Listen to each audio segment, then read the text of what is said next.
Alors qu'il fêtera ses 30 ans l'année prochaine, le personnage de Hellboy n'a jamais été aussi populaire et aussi bien mis en valeur chez Delcourt, qui depuis des années maintenant fait un travail absolument formidable pour nous présenter les meilleures éditions qui soient sur ce personnage iconique qui a déjà connu 3 films, 2 films de Guillermo del Toro que vous connaissez, un 3e film que je n'ai pas vu qui a été très critiqué et qui est très vite oublié.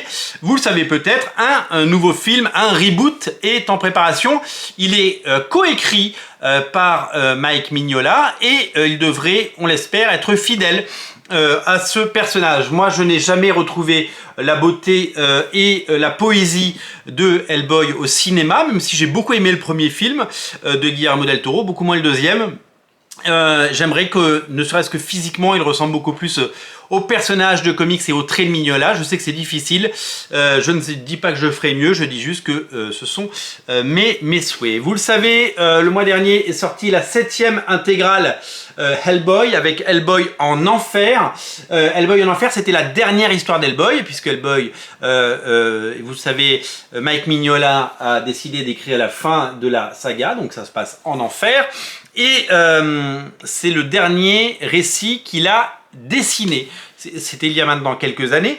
Depuis, il a fait beaucoup de couvertures, il a fait beaucoup de choses, mais il n'a pas dessiné l'histoire complète de Hellboy. Et malheureusement, il n'est pas revenu à sa table à dessin pour nous raconter ses histoires. Alors, il est question qu'il refasse une histoire dans les prochaines années. On attend évidemment ça avec impatience, on en rêve. Pour l'heure, vous le savez, il écrit, il scénarise, il supervise les séries dérivées, BPRD, pardon, AB Sapiens et plus récemment le fabuleux Hellboy, les os des géants, un one-shot, un tome 17, rendez-vous compte, 17 tomes en petit format, une histoire complète, une mini-série en 4 parties publiée aux États-Unis par Dark Horse. Aux États-Unis, il s'appelle The Bones of Giants, les os des géants. La traduction est littérale et c'est co-signé au scénario par Michael Golden. C'est adapté d'un roman qu'ils ont fait sur Hellboy que j'avais pas vu passer, un roman qui donc est adapté par Michael Mignola et Golden avec un dessinateur absolument génial que je ne connaissais pas et qui est vraiment formidable. Il s'appelle Matt Smith et son Hellboy est tout simplement fabuleux puisqu'il est vraiment dans la veine de celui de Mignola et c'est ce qu'on veut quand on a du Hellboy.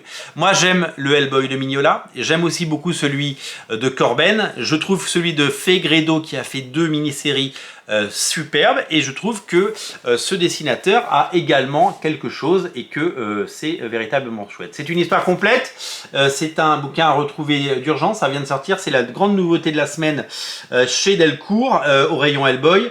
C'est à découvrir si vous êtes fan du personnage et je sais que vous l'êtes. N'hésitez vraiment pas à découvrir ce héros, n'hésitez pas à découvrir tout ça. Si vous voulez l'intégrale Hellboy, elle est disponible dans ces très beaux volumes. Tous les épisodes de Mignola sont là et on attend avec impatience une édition en version française chez Delcourt et en couleur du Hellboy de Olivier Vatine et Michael Mignola qui devrait sortir dans le prochain tome, si j'ai bien compris, chez Delcourt en version française. Voilà, ça s'appelle Les os des géants et c'est disponible sur originalcomics.fr, bien entendu. Salut!